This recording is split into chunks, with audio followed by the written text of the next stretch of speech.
जय गुरुदेव, जय गुरुदेव, जय गुरुदेव, जय गुरुदेव, जय गुरुदेव, जय गुरुदेव। नाम किसका? प्रभु का। जय गुरुदेव। नाम किसका? प्रभु का।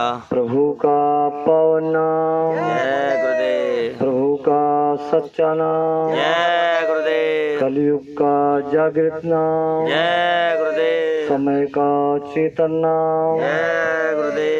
बाबा जी का कहना है, शाकाहारी रहना है, तन मन करता कौन खराब, अंडा मछली मांस शराब, क्या खाने से होगी भलाई, रोटी सब्जी दूध मलाई, हिंदू मुस्लिम सिख ईसाई, शाकाहारी हो जाओ भाई, बाबा जी की अर्जी है, आगे आपकी मर्जी है। प्रेम से बोलिए जय गुरुदेव।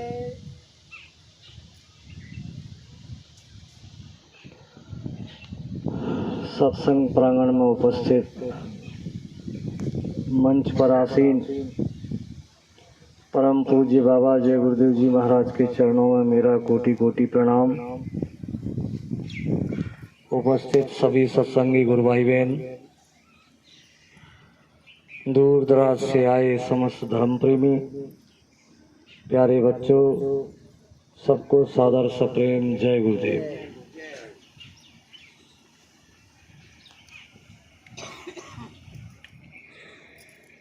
आज का ये दिन शुभ दिन है। संत महात्मा महापुरुष ऐसे समय को ही अच्छा समय बताते हैं जिसमें मालिक की चर्चा हो, प्रभु की चर्चा हो, परमात्मा की चर्चा हो, ईश्वर की चर्चा हो। आत्मा और परमात्मा का जो ज्ञान है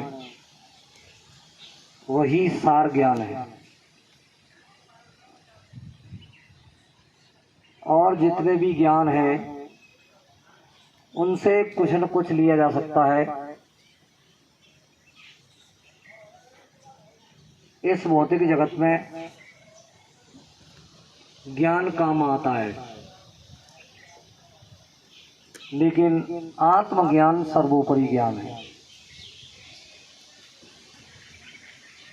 उसी के लिए वेदों में, शास्त्रों में लिखा सब जगह है, लेकिन समझ में आना बहुत मुश्किल है। अभी भैया ने कहा था कि सत्संग के नाम पर वास्तव में बहुत कम लोग इकट्ठे हो पाते हैं। हमारे गांव में हनुमान जी के मंदिर पर रामायण हुई थी। पूरे गांव में सभी प्रेमियों को बुलाया गया था। आधे से ज्यादा प्रेमी आ गए थे।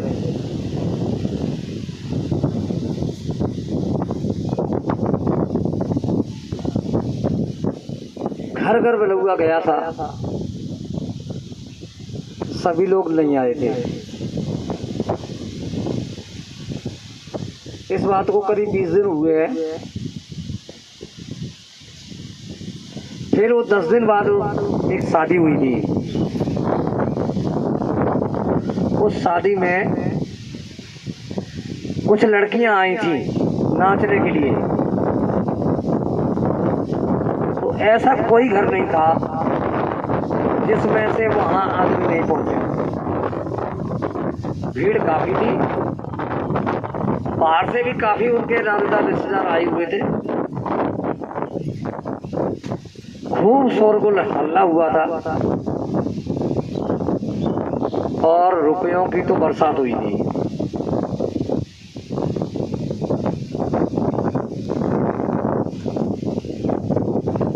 महापुरुष इसी बात को समझाना चाहते हैं कि ये जो मन है जन्मान जन्मों से इस संसार में रमा हुआ है। मन को लुभाने वाली जो चीजें हैं उन्हीं को मन पकड़ता है, क्योंकि उसकी कई एक युगों से पकड़ बनी गई है और ये पकड़ मन की छूटना बहुत मुश्किल है। ये आसान काम नहीं है। ये केवल महापुरुषों के सत्संग से ही ये पकड़ धीरे धीरे छूटती है। कोई अगर ये चाहे कि एकाएक छूट जाए तो नहीं छूट सकती। और जिसके अंदर आत्म कल्याण की तीव्र इच्छा पैदा हो जाती है, जब उसे ये ज्ञान मिल जाता है कि इस नाशवान संसार में कोई किसी का नहीं है, एक दिन सबको ये संसार छोड़ना है। जब जिसका समय आ जाता है उस समय उसको ये संसार छोड़ना होता है। इस शरीर की आंखों से जो कुछ भी दिखाई दे रहा है इस भौतिक जगत में, ये सब नाशवान है। इसकी एक अवधि है, एक उम्र है, और वो समय जब आता है तो धीरे धीरे करके वो चीज खत्म हो जाती है। चाहे किसी भी चीज को उठा लीजिए आप,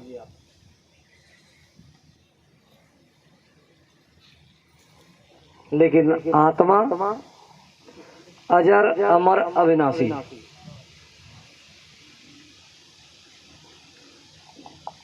इसका विनाश कभी नहीं होता। विनाश केवल शरीरों का होता है। इसलिए महापुरुषों ने ये समझाया कि इस मानव तन में एक अजीब जौहर सत्ता, जिसको जीवात्मा कहते हैं, उसी के नूर से, उसी के प्रकाश से, उसी के तेज से इस शरीर का पूरा सिस्टम चल रहा है। अगर ये जीवात्मा इस शरीर से निकल जाए तो फिर इस शरीर की कोई कीमत रह जाती है? कवियों ने कहा है कि हाथी के दांतों के खिलौना बने भांति भांति, बागन की खाल तपसी के मन भाई है, सावर की खाल को बांधत सिपाही लोग, गैणन की खाल राजा रावण सुहाई है, सिंह की खाल को ओढ़ते हैं योगी जति, छेई की खाल थोड़ा पानी भर लाई है, और कहत कब दयाराम प्रभु के भजन में ना, या मानुष की देह कछु काम नहीं आई है। प्रेमी भाई बहनों, बस ये थोड़ा सा विचार करना है। हालांकि किसी और के साथ नहीं, अपने ही साथ इस भौतिक जगत के जाल में, जो काल और माया का जाल फैलाया हुआ है, और इसी में हम आप सब फंसे हुए हैं। जो वास्तविकता है, जो सच्चाई है, उससे काफी दूर है। कोई कोई है जिसकी समझ में आ गया है, और ये समझाता कौन है? जिसके लिए अभी भैया ने कहा था, तीन लोक नो खंड में गुरु से बड़ा न कोई, और करता करे न कर सके, गुरु करे सो होए। अभी आप कहोगे जो जानकार और होशियार हैं, वेदों के ज्ञाता हैं, रामायण भागवत गीता उन्होंने पढ़ी है, तो जानते तो वो भी हैं कि गुरु का दर्जा कितना ऊंचा होता है। लेकिन यह महापुरुषों की बात आ जाती है तो वहां थोड़ा सा भ्रमित हो जाते हैं। वो ये सोचते हैं कि जय गुरुदेव वाले केवल गुरु की बात करते हैं, ये न तो राम की बात करते हैं, न ये कृष्ण की बात करते हैं, न देवी देवताओं की बात करते हैं। प्रेमी भाई बहनों, जब संत मत का सार ज्ञान समझ में आता है तो गुरु सबकी बात करते हैं, किसी को भी छोड़ते नहीं। नीचे से ऊपर तक का पूरा सिस्टम समझा करके और फिर भक्ति कराते हैं।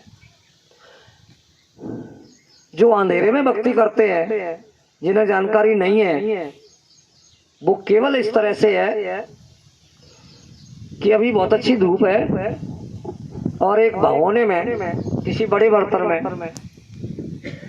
सामने पानी रख दिया जाए, पानी लेकर के आओगे, बर्तन जब तक हिलेगा तब तक पानी भी लेगा, और जैसे ही पानी का हिलना बंद हो जाएगा तो ये आकाश में सूरज दिखाई दे रहा है, इस सूरज की छवि उसमें भी दिखाई देगी, उसका अक्स पानी में भी दिखाई देगा। तो मैं ये पूछना चाहूंगा कि ये आकाश में जो सूरज दिखाई दे रहा है वो सत्य है, या पानी में जो सूरज दिखाई दे रहा है वो सत्य है ना? ठीक इसी तरीके से महापुरुष सार ज्ञान को समझाकर ये बताते हैं, ये समझाते हैं कि जो वास्तविक है आप उसकी भक्ति करो, तो ये तो तुम्हारे सामने वैसे ही नतमस्तक हो जाएंगे।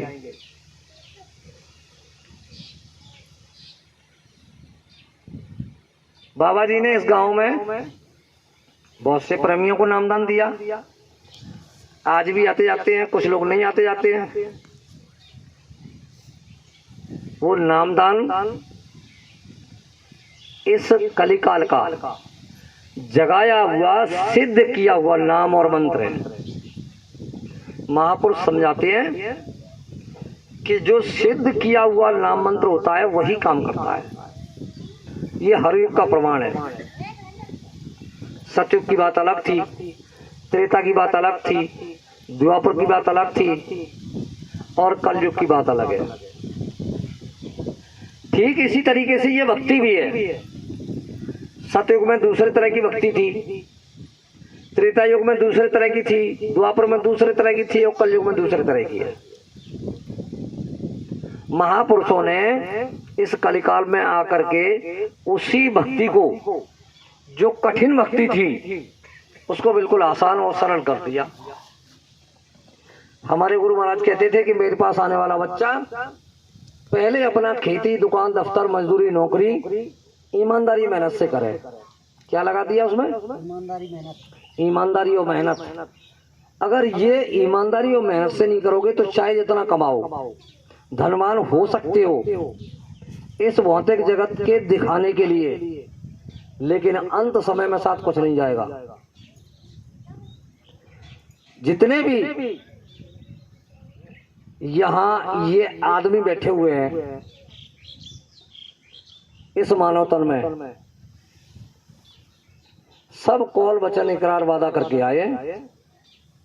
और किस तरह का वायदा? ऐसा वायदा कि सांस सांस पर तुम्हारा भजन करेंगे, लेकिन एक बार मौका और दे दीजिए। जब माँ के गर्भ में बच्चा होता है तो महापुरुषों ने उसको समझाया कि 5 महीने 10 दिन का अक्स माँ के गर्भ में बच्चे का बनकर तैयार हो जाता है, तो फिर उसमें जीवात्मा डाल दी जाती है। और जब जीवात्मा उसमें पड़ जाती है तो उसी दिन से, और जो त्रिलोकी का स्वामी है जिसको ईश्वर और भगवान कहते हैं, उससे 24 घंटे बात होती है। 1 सेकंड के लिए भी उससे अलग नहीं होता। उस समय में उस जीव को ईश्वर के द्वारा जन्मान जन्मों की याद दिलाई जाती है कि तुमने किस जन्म में क्या किया, उसका परिणाम ये है। उस जन्म में ये किया, उस जन्म में ये किया, तो देखो ये परिणाम ये है। तब उस परिणाम को वो अपनी दिव्य आंख से देखता है। उस समय उसकी, जिसको दिव्यांग, ज्ञान चक्षु, तीसरा नेत्र, थर्ड आई, सेवन, जिसको कहते हैं ये उसका उस समय खुला हुआ होता है, तो उसे सब कुछ दिखाई देता है जन्मान जन्मों का। तब वो ये सब देख लेता है कि मैंने क्या किया, उसका परिणाम क्या हुआ, मुझे मैंने किस तरह की यातनाएं झेली। तब वो निवेदन करता है कि अब प्रभु कृपा करो यही भांति और सब तज भजन करूं दिन राती। जी ये जितने भी बैठे हुए हैं सबने ये कौल वचन इकरार वादा किया है उस ईश्वर से जो इस सृष्टि का मालिक है, जिसको ईश्वर कहते हैं, भगवान कहते हैं। ईश्वर और परमात्मा एक नहीं है, लोग कहते हैं। जिन्हें पूरी जानकारी नहीं है वो इसलिए कहते हैं, और जिसे ये पूरी जानकारी होगी, क्योंकि यहाँ एक मोटा उदाहरण मैं आपको देता हूं जिससे आपकी ठीक से समझ में आ जाए। जिले पर सबसे बड़ा अधिकारी कलेक्टर होता है, फिर कलेक्टर के नीचे और भी अधिकारी होते हैं। ऐसे ही परमात्मा ने 4 बड़े बड़े अधिकारियों को जगह दे करके, स्थान दे करके, लोग दे करके, और वहीं उनको बिठा दिया और उनको काम दे दिया कि तुम्हारा ये काम है, तुम्हारा ये काम है, तुम्हारा ये काम है। और वो जो परमात्मा है ना, जो आत्मा से परे कभी जन्म मृत्यु के बंधन में नहीं आता, वो अलग बैठा हुआ है। ये चारों दलियों को अपने स्थान पर स्थापित करके, बिठाल करके, लोग दे करके, स्थान दे करके और तपस्या करने का आदेश दे दिया। अपने अपने लोक से बैठ करके और उसी महाप्रभु की, जिसको परमात्मा कहते हैं, उसकी ये अपने स्थान से बैठकर तपस्या करते हैं, रात दिन करते हैं। और जो काम दिया गया है उस काम को भी करते हैं। इनके नीचे कोई ये एक अधिकारी नहीं, करोड़ों में अधिकारी है। ये जो 4 धनी हैं, इनके नीचे करोड़ों अधिकारी है, फिर करोड़ों कर्मचारी हैं। ये संसार कितना बड़ा है, जो लोग जानकार हैं उनको मालूम है। लेकिन जो ईश्वर का स्थान है ना, उसके स्थान से महापुरुष बताते हैं कि केवल ये बूंद है, उसकी एक बूंद है। एक बूंद का सकल पसारा, अपने रामचरितमानस में चौपाई आती है ये, एक बूंद का सकल पसारा और सिंध रहा इन्हू से न्यारा। जो समुंदर है वो तो अपने आप में अलग है, उसी समुंदर की बात ये महापुरुष करते हैं। ईश्वर क्या है? रामचरितमानस के अंदर ब्रह्म का बखान आया हुआ है। फिर उन्होंने कहा है कि ब्रह्म से ऊपर कुछ नहीं है। ब्रह्म से ऊपर रामचरितमानस में क्या कहा गया है? नेति नेति। इधर भौतिक जगत में इसका नेति नेति का अर्थ लगाया गया है कि अब आगे कुछ नहीं है, लेकिन संत मत में इसका अर्थ निकलता है कि इससे आगे भी कुछ है। ब्रह्म से बड़ा पारब्रह्म आया है। पारब्रह्म का नाम कहीं गुरुर ब्रह्मा गुरुर विष्णु गुरुर देवो महेश्वरा गुरुर साक्षात पारब्रह्म तस्मै श्री गुरुवे नमः। रामचरितमानस के अंदर है जरूर। ईश्वर को दूसरे शब्दों में काल भी कहते हैं। जब इस संसार में प्रलय होती है तो प्रलय होती है तो कुछ लोग बचते हैं। प्रलय काल में कुछ लोग बचते हैं, और जब महाप्रलय होती है तो यहाँ कुछ नहीं बचता, सब खत्म हो जाता है। जैसे परमात्मा ने चेतन सृष्टि का संचालन किया। 2 तरह की सृष्टि है, एक चेतन है और एक जड़ है। जड़ सृष्टि को इस शरीर की जड़ आंखों से देखा जा सकता है, चेतन को नहीं देखा जा सकता। चेतन को चेतन आंख से देखा जाएगा।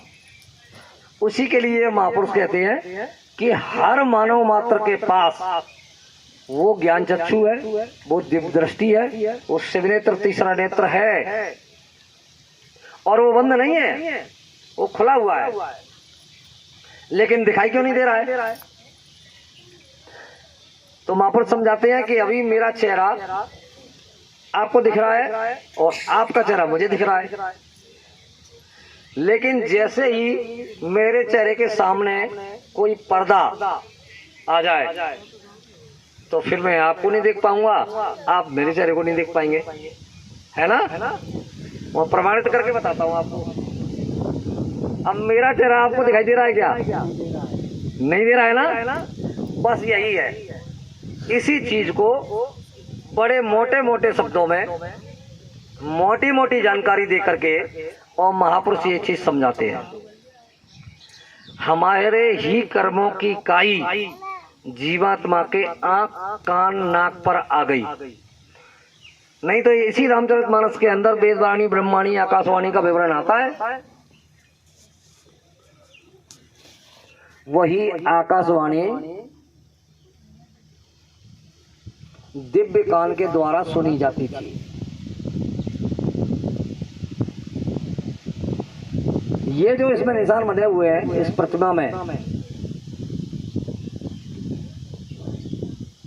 ये 5 धनी है, 5वां वो खुद है। 4 का मैंने आपको बताया था, वो 4 धनी ये है, 5वां वो खुद है। और इनके मुख से अखंड बाजा बजता है, जिसको वेदवाणी ब्रह्मवाणी आकाशवाणी कहते हैं। एक पल के लिए भी बंद नहीं होती, 24 घंटे बजती रहती है। सतयुग के समय में रामचरितमानस बता रही है कि सतयुग योगी सब विज्ञानी करी हरि ध्यान तरह बपरानी। सतयुग में सब योगी विज्ञानी थे, रास्ता खुला हुआ था, किसी तरह का कोई बंधन नहीं था।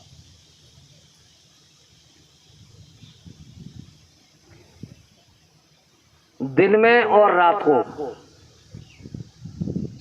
हजारों बार मालिक के देश जाना और हजारों बार इसी शरीर में वापस आ जाना, ये सतयुग के समय में उस समय के लोगों की क्रिया थी।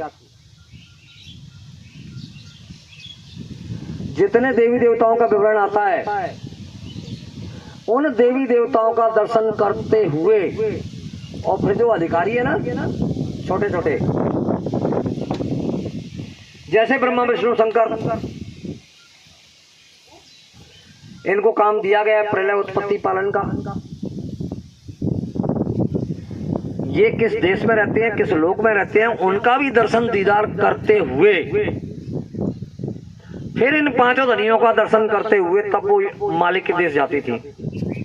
स्वयं जो जिसको परमात्मा कहते हैं, प्रभु कहते हैं, उससे मिलती थी, उनका दर्शन करके और फिर इसी शरीर में वापस आ जाती। ऐसा उस समय का सिस्टम था।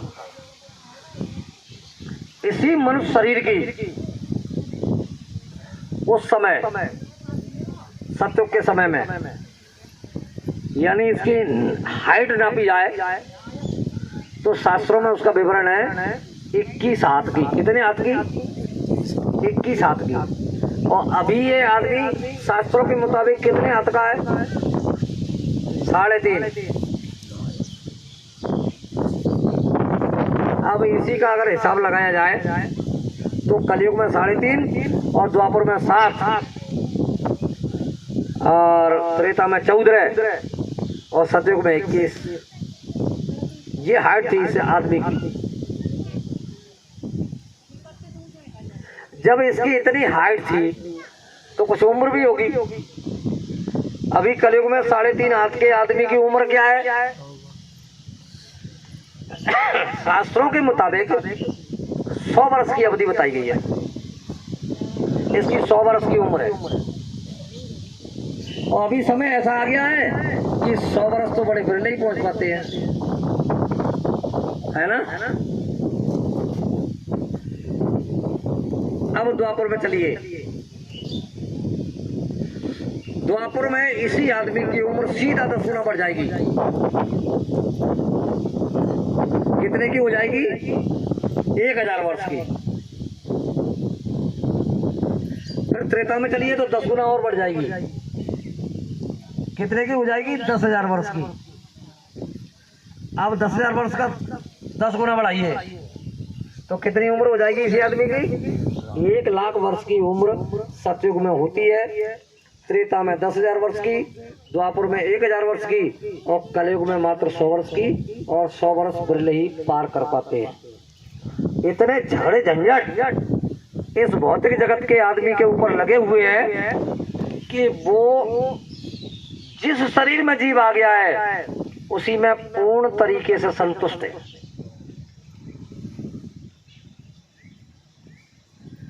चार खान बताई गई हैं और 4 खान में 84 लाख योनियां बताई गई हैं, और 84 लाख योनि में केवल एक योनि है जो कर्म योनि है।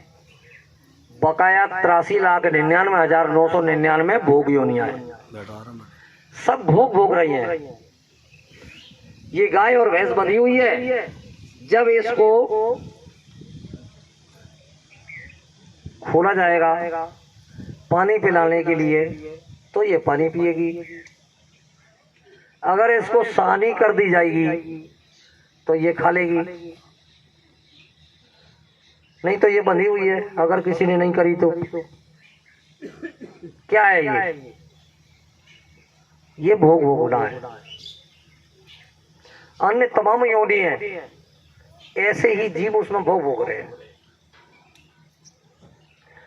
जब ये जीवों के कर्म की कहानी माँ के गर्भ में समझाई जाती है तब उस जीवात्मा को होश आता है। तब वो कहता है कि हे भगवान, हे ईश्वर, मुझसे भूल हो गई, बहुत बड़ा धोखा हो गया, अब मैं ये धोखा नहीं होने दूंगा, केवल एक बार और दया कर दीजिए। तो उसके बार बार प्रार्थना पर ईश्वर की दया से तब ये मानव तन मिला हुआ है। और इस मानव तन को आप देख लीजिए कि इसमें क्या हो रहा है। जो मन की चीजें हैं, जो जन्मान जन्मों से, युगों युगों से ये मन उसमें रम गया है, तो वो चीज उसको अच्छी लग रही है। इधर महापुरुष समझा रहे हैं कि तुम इससे थोड़ा हटो, और जो तुम्हारा असली कर्ता उस देश में चलने की तैयारी करो। महापुरुष समझा रहे हैं कि ये ना देश हमारा संतो, ये ना देश हमारा, हम तो अमर लोक के वासी, जहाँ कभी मृत्यु नहीं होती। हम तो अमर लोक के वासी, 3 लोक से न्यारा, याद व्याध उपाध एक ना, बिना ज्योत उजियारा। तो स्वामी जी महाराज कह रहे हैं ना कि परम प्रकाश रूप दिन राती, और नहीं कछु चाहिए दिया गर्त बाती। न वहाँ दिए की जरूरत है, न बाती की जरूरत है, न घी की जरूरत है। 24 घंटे अखंड प्रकाश होता रहता है। उस प्रकाशवान देश की बात कर रहे हैं, उसको समझाने की बात कर रहे हैं कि तुम उस देश के रहने वाले थे, इसलिए तुम उस देश की तरफ चलने की तैयारी करो। और वो चलने की तैयारी कराएगा कौन? यहाँ तो बेड़ी लगी हुई है, किसी को लोहे की बेड़ी लगी है, तो किसी को चांदी की बेड़ी लगी है, और किसी को सोने की बेड़ी लगी है। अब ये बेड़ी कैसे कटेगी? बहुत मुश्किल काम है। प्रेमी भाई बहनों, लोहे की बेड़ी आदमी आदमी से लड़ जाए और किसी की मृत्यु हो जाए, कोई विशेष परिस्थिति लग जाए, उसमें थाने जाना पड़ता है, कोर्ट कचहरी जाना पड़ता है, उसके बाद जेल हो जाती है। नहीं पड़ जाती बेड़ियां? इस भौतिक जगत में इधर इस तरह का काम करने के बाद में ये लोहे की बेड़ी में जकड़ गए, कितने समय के बाद छूटेंगे नहीं छूटेंगे? बहुत से लोगों को आजीवन कारावास नहीं हो जाता। ये कानून है, इधर का विधान है, उधर का भी कानून है। उधर के कानून में क्या है कि वेद मत के अनुसार आपने जो भक्ति की, किसी की भी, चाहे अवतारी शक्तियों की भक्ति की हो या किसी देवी देवताओं की भक्ति की हो, भक्ति जो करेगा उसको पुण्य फल जरूर मिलेगा। ये विधान है, नियम है वहां का। जैसे ही तुम्हारा पुण्य फल इकट्ठा हुआ और ये शरीर छोड़ने के बाद जीवात्मा निकलेगी, तो वहां चांदी की बेड़ी है। वो क्या है? स्वर्ग और वैकुंठ। स्वर्ग और वैकुंठ में देवी देवताओं के लोकों में जो रखा जाता है जीव को, मुक्ति नहीं होती वहां भी। गीता स्पष्ट कह रही है, पुण्य छीने मृतलोक के। जैसे ही तुम्हारा पुण्य फल खत्म हो जाएगा तो मृतलोक में फिर डाल दिया जाएगा। इसलिए प्रेमी भाई बहनों, और किसी ने थोड़ी और अच्छी भक्ति की तो उन्हें ब्रह्मा विष्णु शंकर का लोक मिल जाएगा, ईश्वर का लोक मिल जाएगा। बस इससे ऊपर नहीं जा सकते। वहां बज्जर फाटक लगा हुआ है और उसका आदेश है कि कोई भी जीवात्मा इधर मेरी तरफ ना आने पाए। अगर कोई आने की कोशिश भी करे तो पहुंच जाओ उसको पास और जाकर के उसे लालच दो। तुम्हें क्या चाहिए? धन दौलत, राजपाट, माल खजाना, जो चाहिए सो मांग लो, दे दिया जाएगा। क्यों? ये जो पहला अधिकारी है ना, नीचे वाला, इसने ही उस मालिक की अखंड तपस्या करके और उससे वरदान में हमको आपको ये जीवात्माओं के भंडार को प्राप्त कर लिया। इनको आदेश हो गया कि तुम नीचे की सृष्टि का संचालन करो। उसने नीचे का पूरा सिस्टम बना करके तैयार कर दिया। जब सतयुग के समय में, उस समय सप्त ऋषियों के द्वारा ये प्रचार प्रसार हुआ था। उस समय कोई जाति नहीं थी, कोई जाति नहीं थी किसी भी तरह की, केवल एक ही जाति थी, मानव जाति। और धीरे धीरे करके जब सिस्टम को लागू किया गया, इधर जनमत बढ़ने लगा, आवश्यकता हुई तो काम दे दिए गए। कौन क्या काम करेगा? जो जिस तरह की बुद्धि रखता था, जिसके अंदर जिस तरह का ज्ञान था, उस ज्ञान के आधार पर, उस बुद्धि के आधार पर काम लिया। सप्त ऋषियों ने काम के आधार पर जातियां बढ़ गई। जिसने जैसा काम किया उसकी धीरे धीरे करके जाती होगी। ईश्वर के दरबार में कोई कहीं जाति नहीं है, केवल मानव जाति है और वो है एक। ये कब तक सिस्टम है? ये शरीर का ही तो सिस्टम है। जब तक शरीर है तब तक है। आत्मा को तो अजर अमर अविनाशी बताया गया।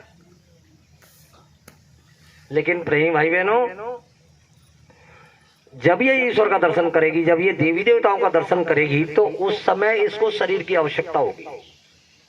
बिना शरीर के उधर भी नहीं जा सकती।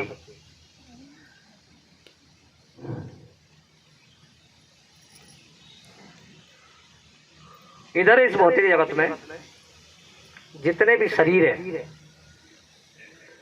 कोई एक तत्व से, कोई दो तत्व से, कोई तीन तत्व से, कोई चार तत्व से।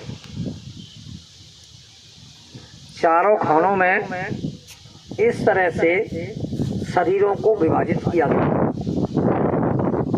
केवल और केवल ये मानव शरीर जो है, यही एक केवल 5 तत्वों का है।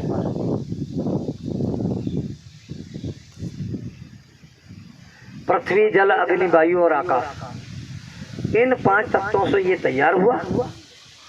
और ये पांचों तत्व यहीं की यहीं विलीन हो जाते हैं।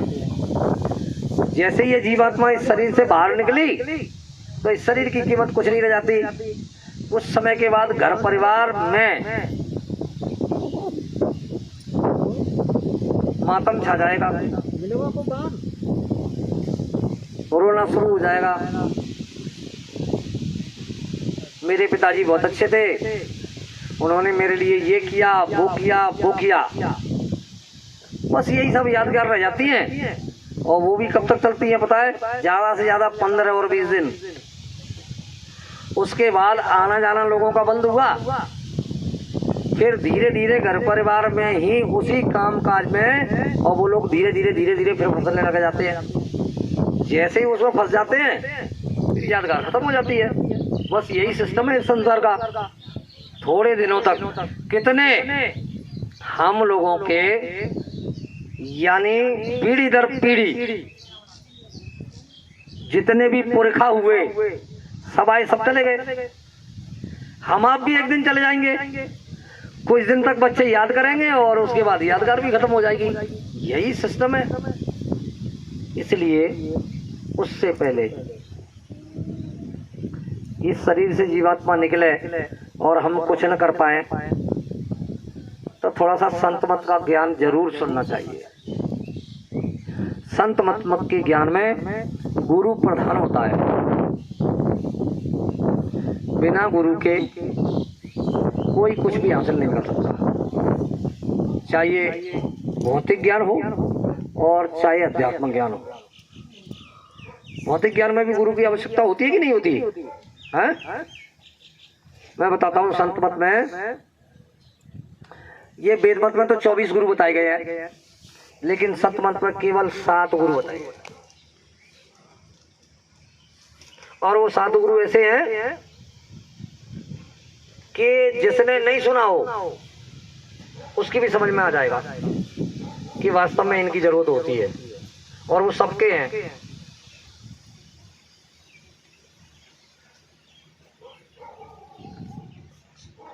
पांचवें गुरु तक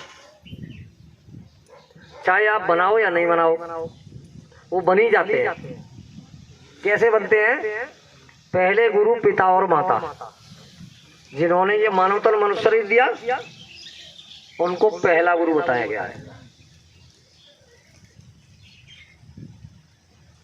उन्हीं के द्वारा इस शरीर की उत्पत्ति हुई। ये पहले गुरु।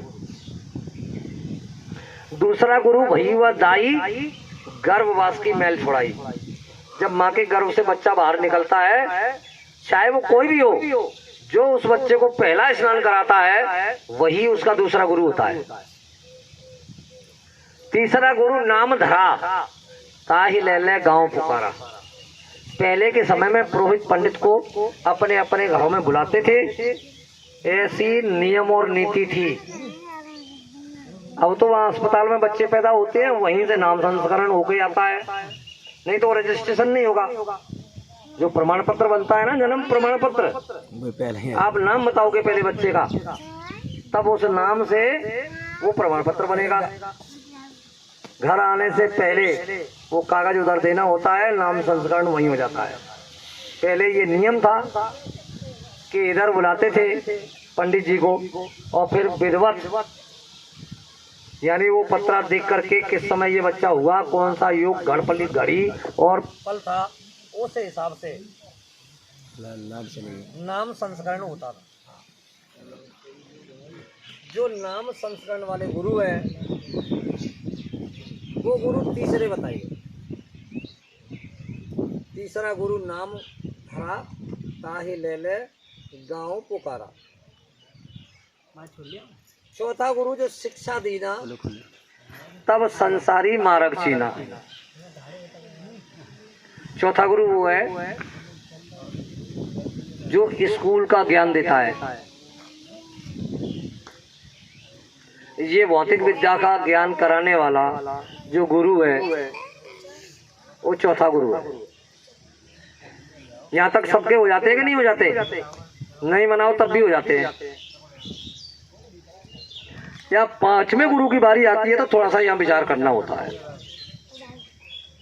पांचवा गुरु जो दीक्षा देना और रामकृष्ण का स्मरण करना।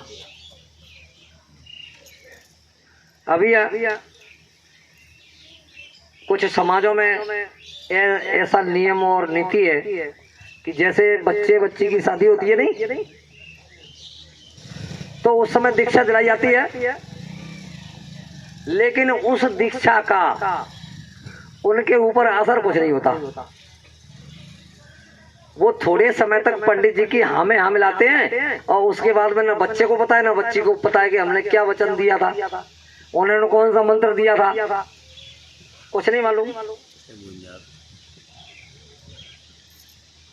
पांचवा गुरु जो दीक्षा दी ना, राम कृष्ण का स्मरण कीना।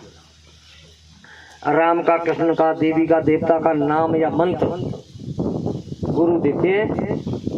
जो लोग स्वेच्छा से और इस गुरु को बनाते हैं, उनसे नाम मंत्र लेते हैं, वो कुछ भजन भक्ति करते हैं।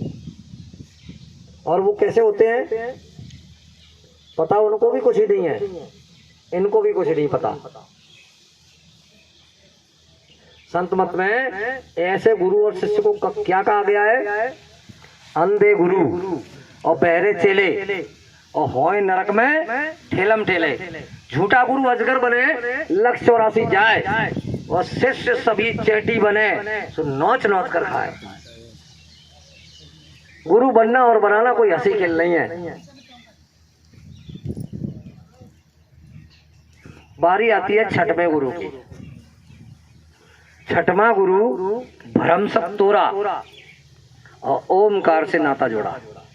जिसका वेद शास्त्र बखान कर रहे हैं ना, ब्रह्म सत्ता जिसको कहते हैं, वो इस भौतिक जगत में पावर है और उस पावर को रखने वाले गुरु हैं।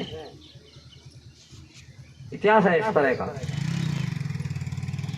वो जब किसी को अपनाते हैं और वो कान में मंत्र देते हैं या बता करके समझा देते हैं, फिर वो कहते हैं कि तुम लगन मेहनत के साथ और इस नाम मंत्र से काम लेना, इसको जपना, नाम की पूंजी इकट्ठी करना।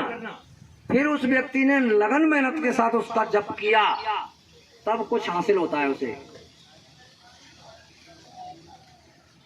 जब अंतर में उससे कुछ प्राप्त होता है, तो उसके लिए कहा गया है कि छठवां गुरु ब्रह्म सब तोरा और ओमकार से नाता जोड़ा। संत मत में यहां तक भी गुरु बनाने के बाद भी अपने घर जीव नहीं पहुंचता, उसको भी वापस लौटना होता है। वो बेड़ी कौन सी है? उस सोने की बेड़ी है। उस पुण्य फल को भी भोगने के बाद इसी संसार में भेज दिया जाता है। समय थोड़ा लंबा होता है, पदवी उसे मिल जाती है देवताओं की, लेकिन आना पड़ता है दोबारा। इस काल माया के बंधन से आजाद वो नहीं हुआ। तब बारी आती है सातवें गुरु की। यहां तक गुरु थे। अब देखिए गुरु के साथ कुछ लगेगा, ऐसे शब्द का प्रयोग होगा जिसका विनाश नहीं होता। सातवां सतगुरु शब्द लखावा और जहां का जीव तहां पहुंचावा। जब तक ये सातवां गुरु नहीं मिलेगा शब्द वेदी, तब तक मुक्ति और मोक्ष नहीं मिल सकता। और वो तो डंके की चोट पे ऐलान करते हैं, सतगुरु मारा तान कर शब्द सुरंगी बाण और मेरा मारा फिर जिए तो हाथ लगाऊं कमान। कितना बड़ा वचन दिया है। वो शब्द वेदी गुरु है, उसके साथ सत लगा हुआ है। सत का कभी विनाश नहीं होता। ऐसे गुरु की हमें आवश्यकता है और ऐसा गुरु इस समय मिलना बड़ा मुश्किल का काम है। प्रेमी भाई बहनों, बाबा जय गुरुदेव जी महाराज ने एक जतन बताया है उसी के लिए कि आगे परेशानी आने वाली है। प्रेमियों के लिए कुछ रास्ता तो चाहिए।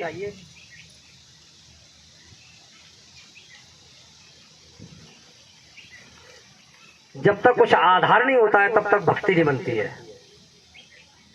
सतयुग का आधार था, सतयुग योगी सब विज्ञानी और करी हरि ध्यान तरह भवप्राणी, रास्ता खुला हुआ था, किसी तरह का कोई बंधन नहीं था। जीवात्मा इस शरीर से थोड़ा सा इधर से आंखें बंद करके और ध्यान उधर किया, तुरंत निकल गई अंदर ब्रह्मांड में।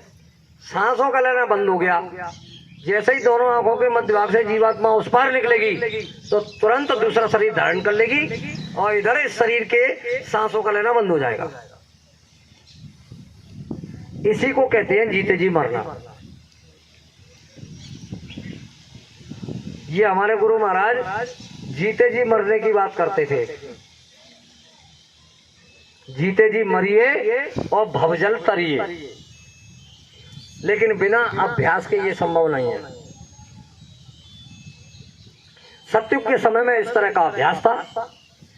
धीरे धीरे करके सतयुग के अंत में चौथे चरण में व्यवस्था खराब हुई, अधर्म फैलने लगा। तब इसी ईश्वर ने बंधन लगवाया, जिसको हम आप पूज रहे हैं ना, इसी ने बंधन लगवाया। अखंड तपस्या में बैठ गए। तब उस परमपिता परमात्मा की आवाज इसके कान तक फिर आई कि अब क्या चाहते हो? कि मैं ये चाहता हूं कि सारी जीवात्मा निकल करके आपके देश चली जाएंगी, तो फिर मैं ये कर क्या करूंगा?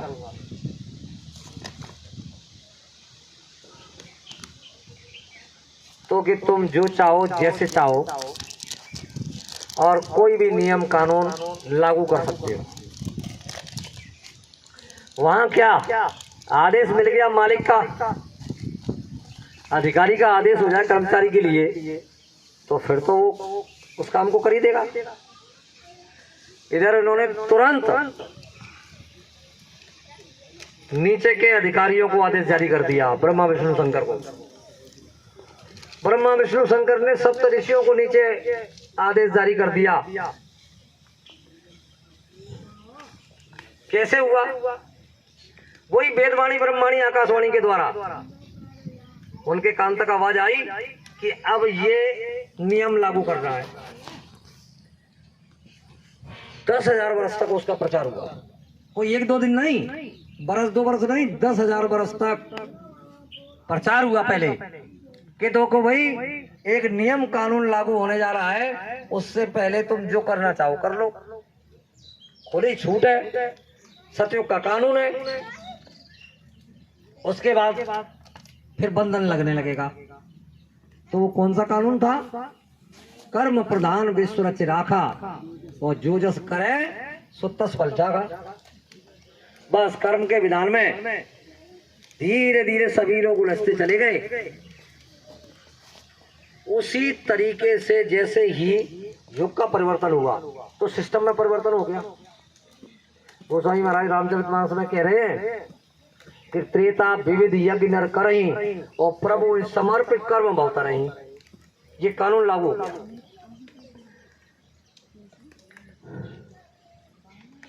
उसके बाद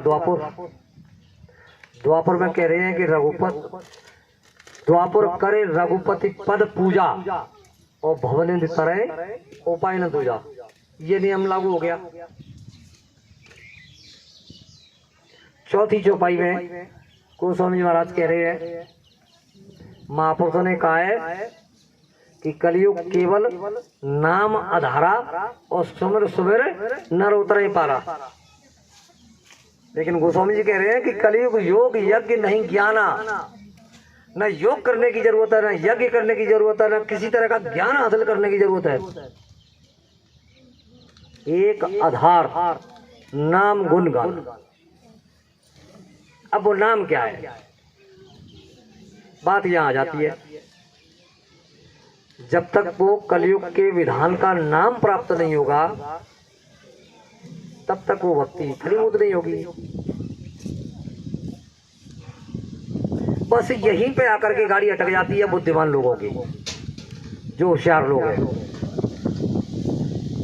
महापुरुषों ने एक उदाहरण दिया कि जैसे किसी व्यक्ति को कोई जहरीला जीव जंतु काट जाए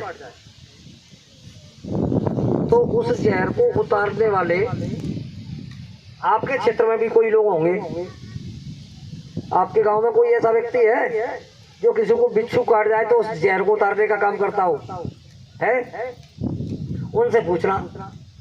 वो होली, दीपावली, दशहरा इस तरह के जब अवसर आते हैं, पर्व आते हैं, तो उस समय में वो अपने उन नाम मंत्रों को सिद्ध करते हैं। तो इधर महापुरुष कह रहे हैं कि सिद्ध किया हुआ नाम मंत्र ही काम आता है। उन्हें मालूम है कि इस कलिकाल का जीव इतनी मेहनत नहीं कर पाएगा, तो खुद ने अखंड मेहनत करके 18 घंटे बैठकर साधना करके और इस नाम को सिद्ध करके और पूरे भारतवर्ष में 10 जुलाई 1952 से प्रचार किया कि पहले आप इस नाम की परीक्षा करो और जब परीक्षा में पास हो जाओ तब मेरे पास चले आना। उन्होंने बताया कि जय गुरुदेव नाम समय का जगाया हुआ सिद्ध किया हुआ नाम है।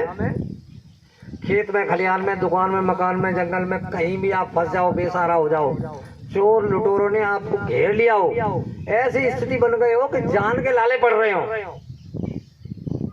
तुम ऐसी स्थिति में केवल 1 मिनट का समय देना, केवल 1 मिनट का समय।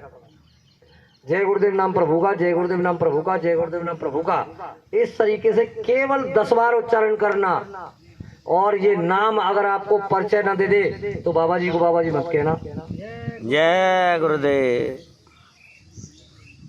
इन्होंने ये वचन दिया है कि अगर तुमने जय गुरुदेव नाम को पुकारा और मैं न मिला तो ये झूठा सिद्ध हो जाएगा।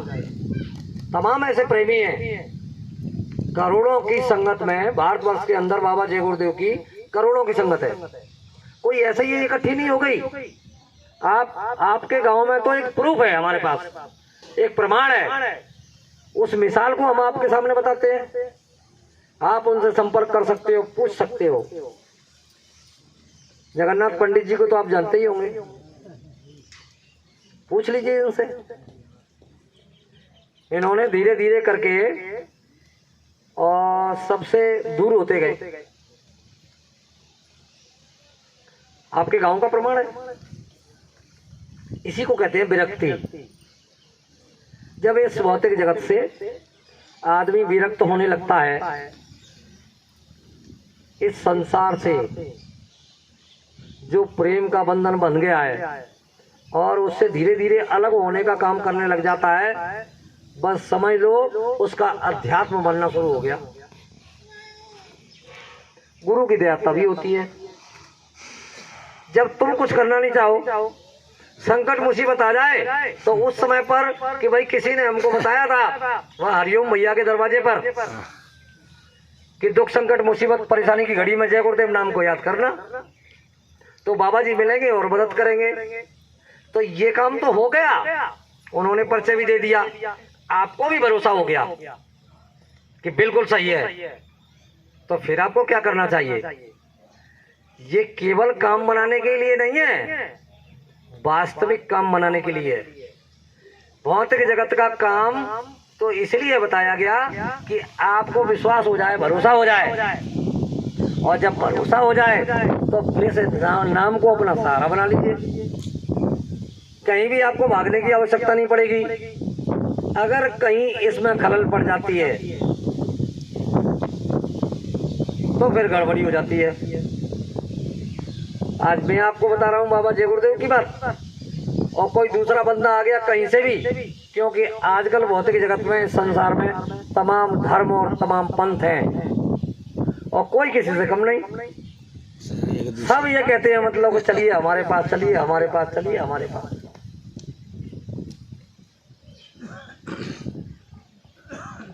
तो बाबा जय गुरुदेव कहते हैं कि पहले आप उनको परख लो, उनसे अगर तुम्हारा काम बन जाए तो बना लो। जब आपको कोई न मिले तब तुम मुझे याद करना। मुझे याद करने से मतलब उनका जय गुरुदेव नाम को याद करना। बाबा जी ने तो ये कहा कि देखो मेरा यहाँ नाम नहीं है, ये मैं तो इस नाम का प्रचारक हूँ। मैंने तो पूरे भारतवर्ष में इस नाम का प्रचार किया है। बाबा जी ने आज तक कभी 50 साल का समय रहा, 60 साल का, उसमें कभी अपने को गुरु, महात्मा, संत, फकीर कुछ नहीं कहा। वो तो ये कहते थे कि मैं आपका पक्का सेवक हूं, अगर आप मान लो तो। इस भौतिक जगत में भी मैं आपकी मदद करूंगा और आध्यात्मिक जगत में भी आपकी मदद करूंगा। मेरे कहने के अनुसार तुम चले तो तुम्हारा ये लोग भी बिगड़ने नहीं दूंगा और परलोक भी बना दूंगा। ये बाबा जी ने वचन दिया। तमाम ऐसे प्रेमी हैं, करोड़ों ऐसे प्रेमी हैं गुरु महाराज के, जो उस अध्यात्म सत्ता का लाभ ले रहे। बिना करे कुछ नहीं मिलेगा। इस भौतिक जगत में जो मजदूरी की जाती है, कोई 8 घंटे कोई 10 घंटे सुबह से शाम तक मजदूरी करता है और उसकी मजदूरी उसके हिसाब से किसी को 500, किसी को 1000, किसी को 2000, जिसका जैसा काम है उस हिसाब से उसकी मजदूरी है। तो प्रेमी भाई बहनों, क्या ये मजदूरी भी सरलता से उसका फल मिल जाता है? किसी के मकान पर काम चल रहा हो, कारीगर और बेलदार लगा हुआ है अपने अपने भाव से, तो जिसको जो मजदूरी मिलेगी वो बिना मेहनत के हुए मिल गई थी। सुबह से शाम तक चोटी का पसीना तले निकल जाता है, तब वो मजदूरी मिलती है भौतिक जगत की। और आध्यात्मिक जगत की मजदूरी आप मुफ्त में चाहते हो। हे भगवान, तू तो जानता ही है कि मैं कैसे फंसा हूं इस संसार में, अब तू ऐसे ही दया कर दे। क्या वो जानता नहीं है कि ये बनावटी काम है इसका? बिना मेहनत करे कहीं भी कुछ भी मिलने वाला नहीं है। और इधर तो चालाकी चल भी जाएगी। बहुत से ऐसे लोग हैं जो 8 घंटे की ड्यूटी जाते हैं और 4 घंटे भी काम नहीं करते हैं और मजदूरी 8 घंटे के लिए लेते हैं। इधर तो चालाकी चल गई, लेकिन प्रेमी भाई बहनों, उधर तो एक पाई की भी चालाकी चलने वाली नहीं है। इधर बाबा जी कह रहे हैं कि हमारे यहाँ तो नगदी सौदा है, उधार का कोई काम नहीं। अगर आज आपने मेहनत की, आज ही ले लीजिए, तत्काल पता चलेगा। जब इस जय गुरुदेव नाम को आप एकांत में बैठ करके जपोगे तो उस आनंद की अनुभूति तत्काल होगी, नगद मिलेगा। फिर देखिए आप आगे आगे क्या होता है।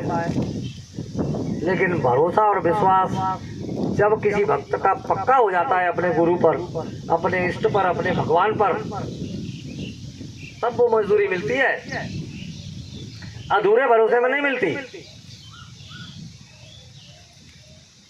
तो बाबा जय गुरुदेव जी महाराज जी चाहते हैं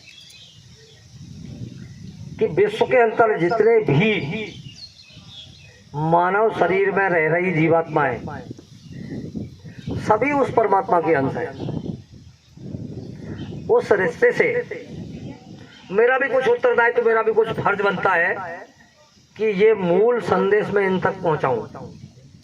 और बाबा जी ने वो काम किया बराबर। साल में 3 कार्यक्रम होते थे, फिर उसके बाद काफले निकालते थे।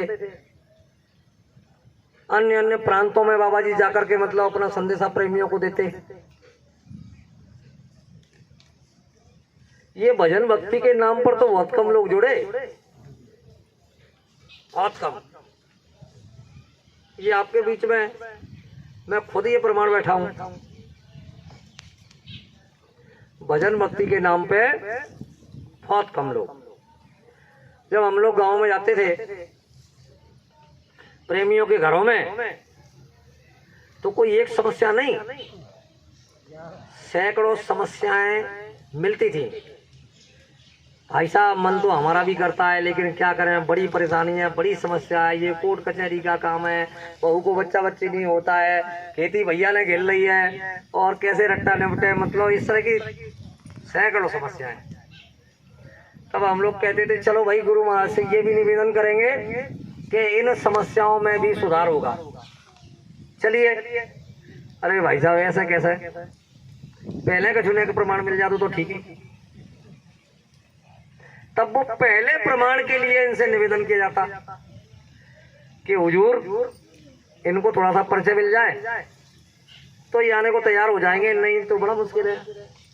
तब इन्होंने पहले परिचय दिए हैं। मेरे पास हजारों प्रमाण है इस तरह के। कुछ तो ऐसे लोग हैं जो इस भौतिक जगत के आर्थिक यानी रुपए पैसे में जिनके पास कुछ नहीं था और वो आज करोड़ों में खेल रहे हैं, लेकिन गुरु महाराज से करोड़ों कोस दूर भी हो गए। क्या मिलेगा? कुछ मिलने वाला नहीं है। ये दुनिया का धन आज है, कल नहीं रहेगा। ये प्रकृति का नियम है। आज किसी के पास है तो कल किसी और के पास होगा। अरे बरस में, 2 वर्ष में, 10 वर्ष में, 20 वर्ष में, 50 वर्ष में, लेकिन वो धीरे धीरे बदलता रहता है। कभी सुख तो कभी दुख, कभी लाभ तो कभी हानि। ये नियम है इस भौतिक जगत का। लेकिन विचार उस चीज का करना चाहिए जिसके लिए ये मानव शरीर मिला है। किसके लिए मिला था? वही बात दोबारा से फिर आती है लौट के कि अब प्रभु कृपा करो ये भांति और सब तज भजन करो दिन राति। वो तो तुम्हारे इसी वचन में जो तुमने कौल वचन इकरार वादा किया है, उसी वचन में अपना सहयोग देना चाहते हैं, जिससे तुम वचन से मुक्त हो जाओ और अपने घर पहुंच जाओ, जो अजर अमर अविनाशी है, सदा के लिए इस जन्म मृत्यु के बंधन से आजाद हो जाओ। आपको मालूम है जितने भी पढ़े लिखे और वेद शास्त्र के जो ज्ञाता हैं, उधर गोस्वामी जी कह रहे हैं, कुछ छुपा नहीं है उसमें। जन्मत मरत दुसह दुख होई। दुसह दुख कैसा होता है? एक बिच्छू काट जाए और उसका दर्द कितना होता है? एक साथ मिलकर 1000 बिच्छू काट जाए इस शरीर में तो फिर कितना दर्द होगा? इस तरह के दर्द की बात गोस्वामी महाराज ने कही है कि जन्मते समय और मरते समय भारी से भारी कष्ट होता है। उस असहनीय पीड़ा से मुक्त होना चाहते हैं तो केवल यही अवसर है। वो कौन सा मौका है? ये मानव शरीर का, मानव तन का। नहीं, ये निकल गया तो कुछ नहीं है। पैसे की कीमत जरूर है इस भौतिक जगत में, लेकिन बस यहीं तक है। दुनिया के ऐश आराम करो, ये बाबा जी मना नहीं करते। ये कहते हैं कि तुम बढ़िया से बढ़िया कपड़े पहनो, अच्छे से अच्छे मकान में रहो, ऐसी गाड़ियों में चलो, उड़ सकते हो तो हवाई जहाज में उड़ो। मैं मना नहीं करता। खूब कमाओ और खूब खाओ। पचा सकते हो तो दिन में 10 बार खाओ। मेरी तरफ से कोई बनाई नहीं, लेकिन ये काम नहीं किया तो फिर ये किसी मतलब का नहीं। फिर तो नरक और 84 लाख योनियां जो बनी हुई हैं उनमें भोग भोगना पड़ेगा और करोड़ों करोड़ों वर्षों तक कठिन यातना सहनी पड़ेगी। इसमें से कितने ऐसे प्रेमी हैं जिन्होंने गरुड़ पुराण सुना है? गरुड़ पुराण जिन्होंने सुना है, कितने प्रेमी हैं? जरा थोड़ा सा हाथ उठाएं आप। देखिए, काफी प्रेमियों के हाथ उठ रहे हैं। पंडित जी के द्वारा 64 रौरव नरक का विवरण उसमें दिया गया है। छोटे छोटे तो बहुत है, 64 रौरव नरक हैं जो बड़े बड़े हैं, और गरुड़ पुराण में उसका आता है। ये बाबा जी तो अच्छी तरीके से समझाते हैं, लेकिन यहां भी समझने को मौका मिलता है। उन नरकों की कठिन यातनाओं से अगर बचना चाहते हैं तो मौका है, अवसर है। प्रथम जन्म गुरु भक्ति कर, जन्म दूसरे नाम, और जन्म तीसरे मुक्ति पद, चौथे सतगुरु धाम। इसी जन्म में हमारा काम हो सकता है, इसी जन्म में। कब? जब चेतन नाम की, सुलझे हुए नाम की जुक्ति मिल जाती है, तब। ये सिद्ध किया हुआ नाम है। इसलिए इस नाम मंत्र से आप अपना काम बनाइए, नहीं तो ये मौका हाथ से चला जाएगा। अब थोड़ा सा, जब भक्ति मार्ग पर कोई भी जीव चलता है तो थोड़े से नियम कानून की आवश्यकता होती है। नेम जगावत प्रेम को, और प्रेम जगावत जीव, और जीव जगावत सुरत को, तो सुरत मिलावत देव। अगर उस ईश्वर से, प्रभु से, परमात्मा से मिलना है तो ये मन और जीवात्मा का ही विशेष रोल है। जीवात्मा को नाम की युक्ति मिलना चाहिए, और मन को धीरे धीरे जो मन की वृत्तियां फैली हुई हैं इस संसार में, उनको थोड़ा सा समेटना पड़ेगा, एकाग्र करना पड़ेगा, उनसे विरक्ति लानी पड़ेगी, और ये धीरे धीरे हो जाता है। बाबा जी कह रहे हैं कि एक साथ करोगे तो कुछ नहीं होगा।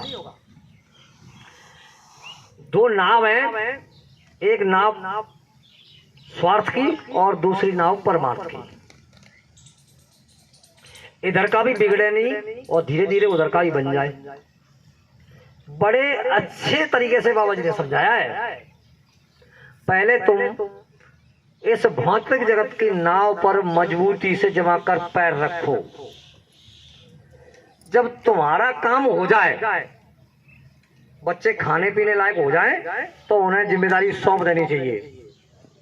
चिड़िया बच्चा पैदा करती है हमारी आपकी तरह, और जब तक उसके बच्चे घोंसले में रहते हैं तब तक उसके दाने पानी की व्यवस्था करती है, और फिर वो धीरे धीरे करके जब उड़ना सीख जाते हैं और 2-4 दिन में वो सिखा देती है।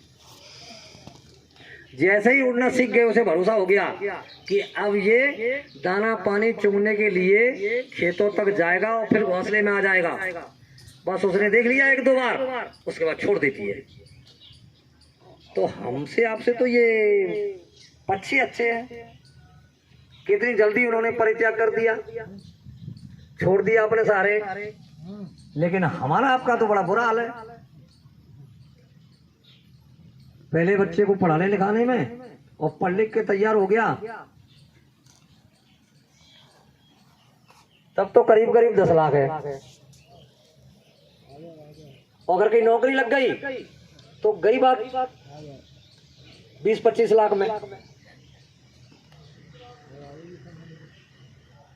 लड़की अगर छोटी है, हाइट उसकी कम है, तो आफत है। क्या करें, लड़की छोटी है, इसकी शादी नहीं करेंगे हम। सामने वाला कह रहा है कि 25 नहीं भैया, मैं 26 दे दूंगा। मेरी लड़की की हाइट थोड़ी कम है, लेकिन गुणवत्ती है, अच्छी है, सारा काम कर लेती है घर का, आपको परेशान नहीं करेगी। अरे साहब, वैसे तो ठीक है, बच्ची अच्छी है, लेकिन वो हाइट कम है। आजकल ये हाइट की बड़ी समस्या है। हमारे गांव में एक लड़का दरोगा हो गया है, 2 स्टार। पहले 2 लाख नहीं मिल रहे थे, अब 50 लाख में करने को तैयार नहीं है। बताइए।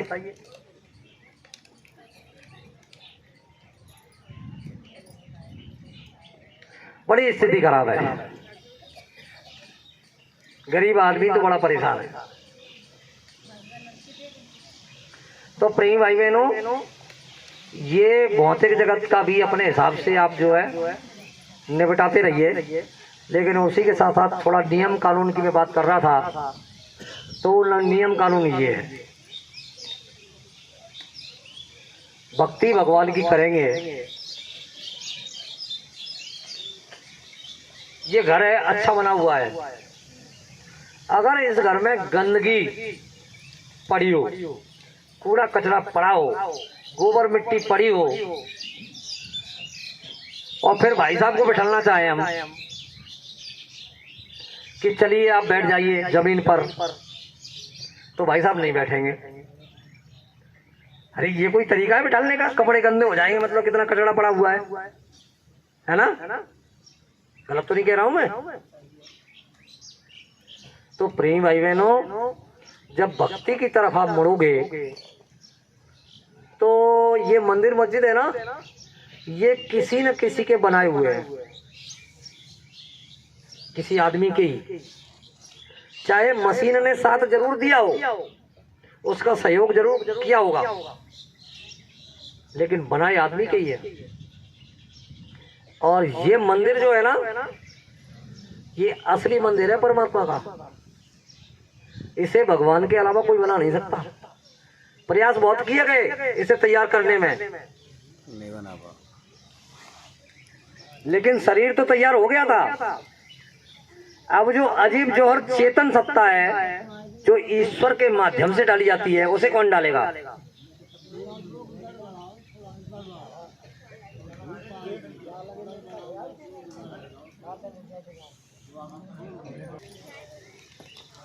कि थोड़ा सा इस शरीर को पाक साफ रखिए। जब आदमी गंदगी में नहीं बैठ सकता तो फिर ईश्वर इस मकान में जो परमात्मा का सच्चा मंदिर है, इसमें उसके बैठने की व्यवस्था है, इसी में उसको अंदर पाया जाएगा। ये गुरु महाराज बताते हैं कि पहले तुमको इसी मनुष्य मंदिर में वो मिलेगा। सब देवी देवता भी मिलेंगे, स्वर्ग नरक भी मिलेंगे, फिर ब्रह्मा विष्णु शंकर भी मिलेंगे। उसके बाद उन 5 धनियों की जो बात की गई है, ये भी मिलेंगे। तब वो परमात्मा मिलेगा। लेकिन ये तब संभव है, थोड़ा सा इधर से आचार विचार अपने ठीक करने पड़ेंगे और इस मनुष्य मंदिर को पाक साफ रखना पड़ेगा। ये इसलिए कह रहा हूं मैं कि आजकल हर समाज में, हर जाति में ये चलन हो गया है। वो चलन कौन सा है? दुराचार, अत्याचार, अधर्म तो फैल ही रहा है, लेकिन इस मानव तन को गंदा कर दिया है कूड़ा कचरा डाल करके। किसी ने इसको शराब से गंदा किया, किसी ने मांस से गंदा किया, किसी ने अंडे से गंदा किया, किसी ने मछली से गंदा किया। हालांकि वेद शास्त्रों में इन सब का विवरण आता है। ये तो छोटी बात है, महापुरुषों ने इसके लिए थोड़ा सा छूट दे रखी थी कि देखो ये तुम्हारे स्वागत सम्मान का एक साधन है, तो बीड़ी तंबाकू हुक्का पी सकते हो। लेकिन जो लोग पीते नहीं हैं वो बिल्कुल नहीं पिए। अपने विषय में कहते थे कि मैंने तो कभी इसका स्वाद नहीं चखा, मुझे तो नहीं मालूम। फिर भी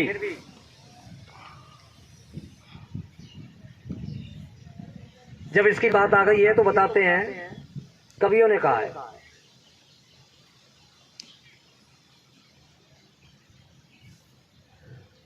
गंदगी पसंद हो तो जर्दा खाना सीख लो, और भीख अगर मांगी नहीं तो बीड़ी पीना सीख लो। बीड़ी दे।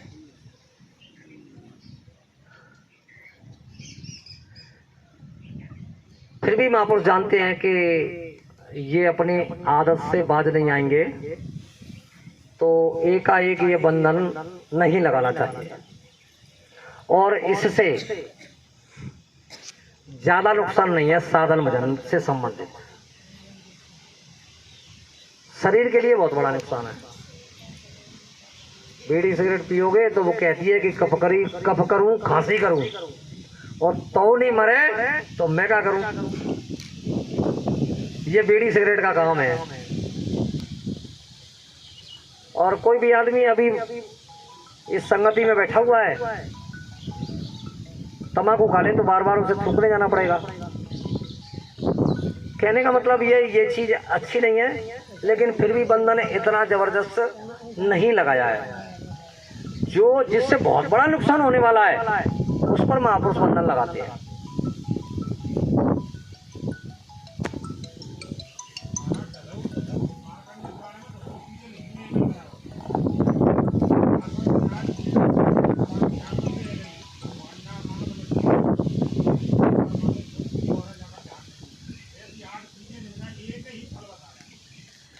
लेकिन इनका ज्यादा है।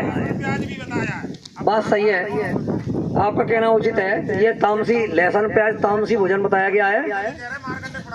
हाँ, तो ये चीजें मतलब छोड़ देनी चाहिए समझदार व्यक्ति को। लेकिन फिर भी चलन ज्यादा है तो महापुरुष धीरे धीरे उसे समझा करके रास्ते पर लाते हैं। एकाएक अगर बंधन लगा दिया जाए तो कोई नहीं जाएगा उनके पास। बोलो बात ये है, बोलो बोलो। शराब के लिए कहा गया है कि ये सबसे खराब है। ऐसा उदाहरण है उसका कि जब तक शराब पी नहीं थी तब तक वो सबकी बात मानने को तैयार था, और शराब पीने के बाद में किसी की बात नहीं मानी। दुराचार अत्याचार अधर्म भी कर बैठा, गुरु की बातों को भूल गया। ठीक है, अंकल जी बोलते रहे। ये शराब का बुरा हाल है। इधर गोस्वामी महाराज रामचरितमानस में कह रहे हैं कि गंगा जल कृत बारो नहीं जाना और तदपि न संत करें तय पाना। गंगा जल जैसे जल से अगर इस शराब को बनाया जाए तब भी अच्छे लोग उसका पान नहीं करते। मैंने तो ये भी देखा है कि शराब जिन लोगों ने पी तो पहले अब तो उनके बच्चे बर्बाद हो गए, पढ़ाई लिखाई समय को हो नहीं पाई, पैसे का अभाव रहा, जितना कमा के लाते थे उधर शराब में खर्च कर देते थे, फिर ऊपर से बच्चों के लिए खाने पीने की ठीक से व्यवस्था नहीं, तमाम तरह का कर्जा भी कर लिया, तो जो थोड़ी बहुत जमीन जायदाद थी वो भी खत्म हो गई। ऐसे भी घरों के मेरे पास प्रमाण है। ये सब शराब के कारण हुआ। कुछ ऐसे भी प्रमाण है कि शराब के कारण जिनके लीवर बेकार हो गए और कम समय की अवधि में ही शरीर छोड़कर चले गए, पैसा भी बर्बाद हो गया और शरीर भी चला गया। आज बच्चे उनके कितनी परेशानी उठा रहे हैं, ये उनके बच्चों से पूछ करके पता चलेगा कि वो कितने दुखी है। तो भाई ऐसे काम को क्यों किया जाए। और एक अच्छे समाज में जिसका जन्म हुआ हो उसे तो इन सब चीजों के लिए यानी कोई भी धर्म इजाजत नहीं देता। ब्राह्मण परिवार में जन्म लेकर के और फिर शराब जैसे नशे का सेवन करे तो कोई भी कुछ भी कह देता है। उधर देखा है हमने रोड पे,